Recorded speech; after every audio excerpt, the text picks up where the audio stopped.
nego dayono. Kawadhi mbele eni jatend migao mar pur Mutai Kagwe odok ne chenro mar chulo ushuru mar sukari e atamalo 4 kwacho ni mano e achiel kuom yore mag reso sekta mar sukari.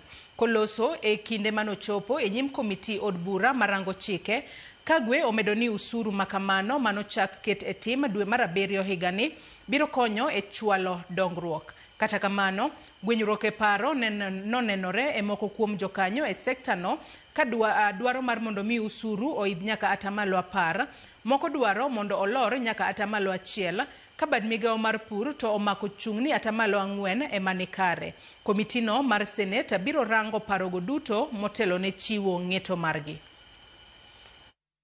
Morning, Chair of Kenya Association. When you look at best practice around the region, you'll find that Kenya is not exorbitant. Tanzania, for example, has a similar levy at 5%.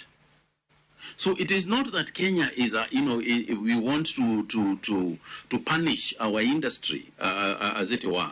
No, the idea is to support the industry. For once,